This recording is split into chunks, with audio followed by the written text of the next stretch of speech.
Mark Carney is standing before the international press in Australia. The global tension is high. The Middle East is escalating. Washington has just made a sudden, massive military move. The world is watching. And a reporter decides to ask the obvious question. They want to know about Donald Trump. They ask for the Prime Minister's reaction to the United States President. The implication behind the question is simple. It is a historical assumption. The assumption is that Canada must answer to Washington. The reporter assumes Ottawa checks its strategy with the Oval Office before making a move on the global stage. They expect the Canadian leader to validate American dominance. Watch what happens next. Watch how Mark Carney handles the trap. What was President Trump's reaction to you supporting the airstrikes on Iran? I haven't spoken to the president. What does that say about your relationship? The president's. I don't think it says anything, to be honest. Next You question. received nothing from the Americans? Look, we take a position. Let me just make a clear point. We took a position, not asking for something. We took a position because we view the nuclear threat and the export of terrorism of Iran over decades as one of the gravest threats to international peace and security. And the Americans and the Israelis haven't taken this action in that limited sense. We supported that aspect. That is not a blank check. That is not us participating. That is not us asking for something in exchange for that. None of that's true. That is just a straight-up position. Thank you. He does not blink. He does not hedge. He does not look nervous. I haven't spoken to the president. Just like that. Calm, direct, final. He didn't get defensive. He didn't launch into a complicated geopolitical explanation. He just stated a fact. And then he added the most important part of the entire press conference. He made it crystal clear. Canada took its own position. It is not a blank check. It is not transactional. Canada is not asking for permission. Canada is not seeking a favor in return. In one answer, he shut down the entire premise of the question. The media wanted a reaction. They wanted to see if Canada was still waiting on Washington's approval. They wanted to know if Ottawa was afraid of the Oval Office. Carney showed them an entirely different reality. This was not just a press conference. It was a demonstration of sovereign confidence. While others speculate about Donald Trump's reaction, Mark Carney is busy. He is not reacting to the White House.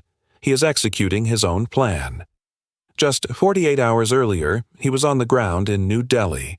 He didn't just visit. He signed deals. He closed contracts. He secured over $5 billion in commercial agreements. Let's listen to exactly how he laid out the numbers to the press.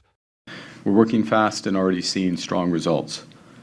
In India, we secured over $5 billion in commercial agreements that will deepen cooperation between Canadian and Indian businesses, attract investment into our communities, and help double two-way trade to over $70 billion by 2030. The Government of India and Cameco's $2.6 billion uranium supply agreement will support India's civil nuclear energy program and our shared commitment to clean, reliable baseload power. $5 billion in agreements. A $2.6 billion uranium supply deal. This is not just diplomacy for the cameras. This is economic repositioning. Canada is building new global supply chains. It is securing baseload power agreements with the fastest-growing major economy in the world. India needs reliable energy. Canada has the resources. The United States is not involved in this transaction. This is how a country diversifies its economy. You don't talk about reducing reliance on a single market. You sign the contracts that actually do it.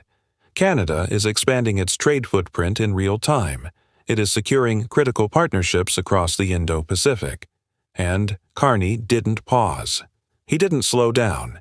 He went straight from signing deals in India to landing in Australia. He is invited to address the Australian Parliament. That is not a routine visit. That is not standard protocol. That is a signal of deep strategic alignment between two nations.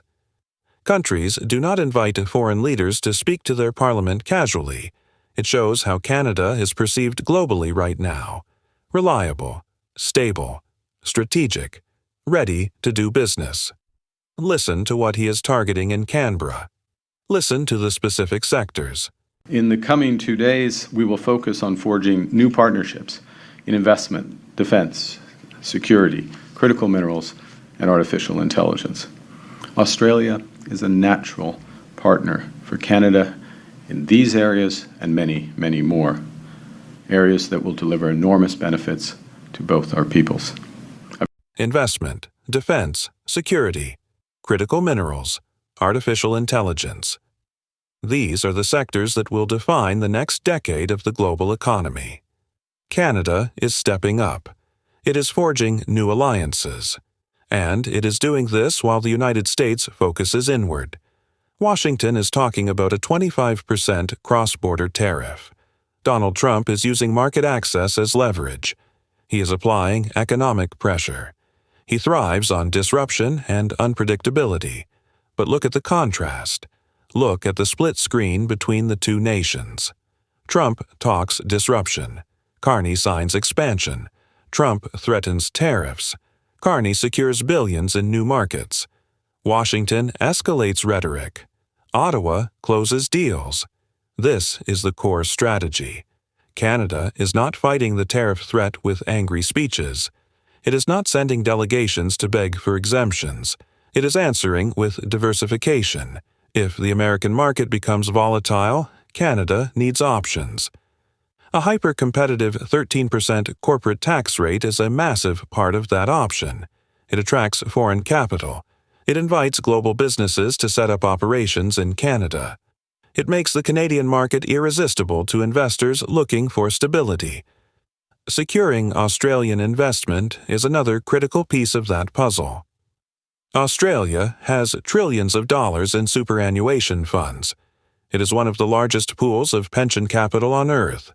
That money is looking for safe, reliable returns. Carney is positioning Canada as the perfect safe harbor for that capital. He is offering stability in a deeply volatile world.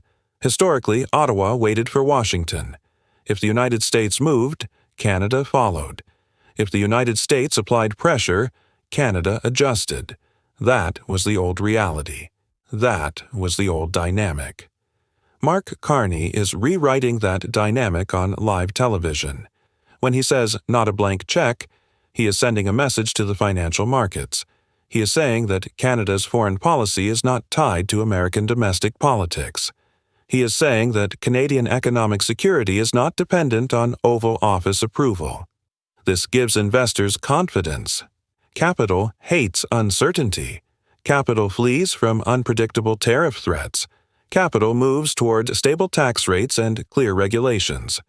By securing agreements in India and Australia, Canada is proving its independence. It is showing that it can operate globally without holding Washington's hand. The $2.6 billion uranium deal is proof. The critical minerals partnerships in Australia are proof. The 13% tax rate is the foundation pulling it all together. This is how a country builds real economic leverage. You don't wait to see what Washington will do next. You build alternatives. You open new doors. You secure new capital. The reporter in Australia thought they had a clever question. They thought they could force the Prime Minister to talk about Trump. They wanted to imply weakness. They wanted to imply dependence. Instead, they gave him the perfect opportunity to show the world that Canada has moved on. Canada is operating on its own timeline. It is making sovereign decisions based on its own interests. It is prioritizing its own economic future. The alliances are expanding. The contracts are signed. From New Delhi to Canberra, the message to the global market is clear. Canada is no longer navigating rough waters. It has found new currents. It is moving fast. It is diversifying its global reach. And it is doing it right now. If you want the sharpest objective analysis of the macroeconomic shifts and geopolitical strategy shaping Canada's future, you need to subscribe to Canada SR. We break down the massive trade deals, the policy shifts, and the real impact of every strategic move on the global chessboard. Turn on notifications so you never miss an update. Is Canada's strategy of global diversification and capturing foreign capital sufficient to offset the impact of U.S. tariffs? Or does the sheer scale of the American market mean Washington will always hold the ultimate economic leverage? Let me know your analysis in the comments below.